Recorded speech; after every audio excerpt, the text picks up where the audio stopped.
the pleasure to present to you Dr. Martin Luther King, Jr.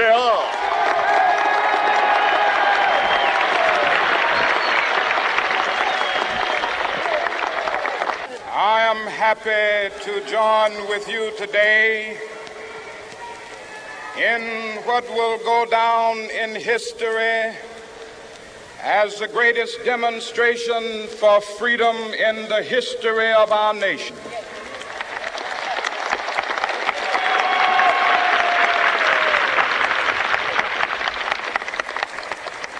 Five score years ago,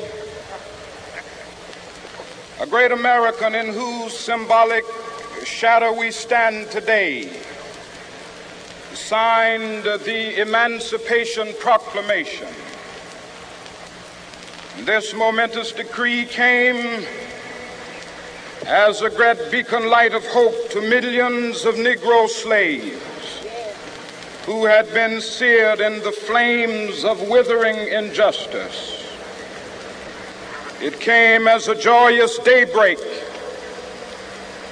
to end the long night of their captivity. But 100 years later, the Negro still is not free. 100 years later, the life of the Negro is still sadly crippled by the manacles of segregation and the chains of discrimination. 100 years later, the Negro lives on a lonely island of poverty.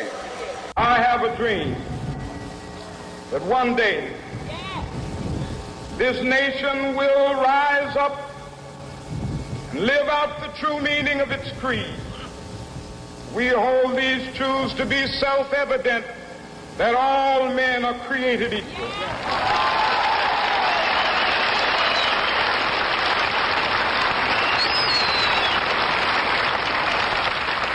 I have a dream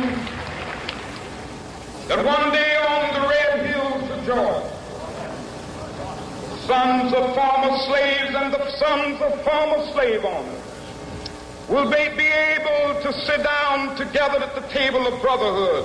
I have a dream that one day,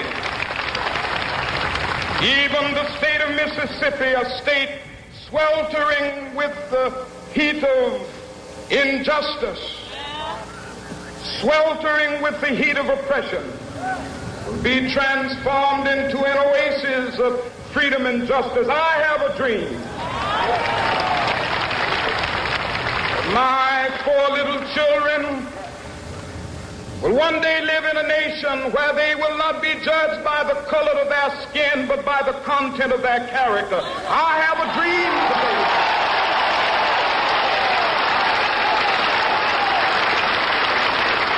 I have a dream that one day, down in Alabama with its vicious racists, with its governor having his lips dripping with the words of interposition and nullification. One day right there in Alabama, little black boys and black girls will be able to join hands with little white boys and white girls as sisters and brothers. I have a dream today.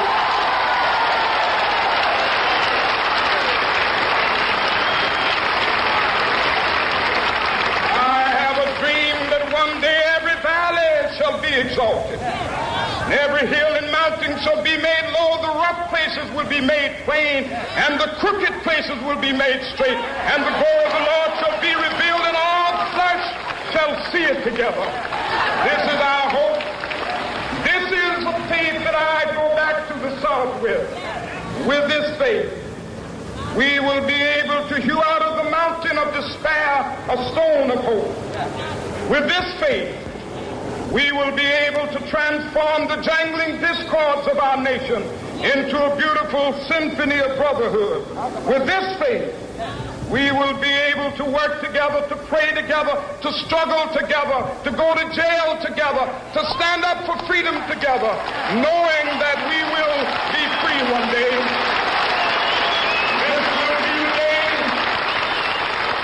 This will be the day when all of God children will be able to sing with new meaning, my country, tears of thee. Sweet land of liberty, of thee I sing. Land where my fathers died, land of the pilgrim's pride. From every mountainside, let freedom ring. And if America is to be a great nation, this must become true. And so let freedom ring. From the prodigious hilltops of New Hampshire, let freedom ring.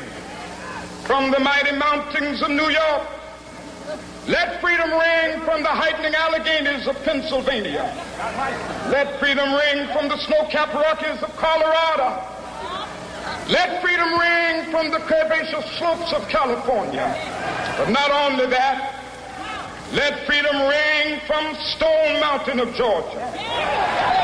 Let freedom ring from Lookout Mountain of Tennessee. Let freedom ring from every hill and molehill of Mississippi, from every mountainside.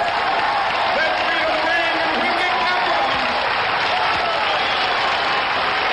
when we allow freedom ring, when we let it ring from every village and every hamlet, from every state and every city, we will be able to speed up that day when all of God's children, black men and white men, Jews and Gentiles, Protestants and Catholics, will be able to join hands and sing in the words of the old Negro spiritual, free at last.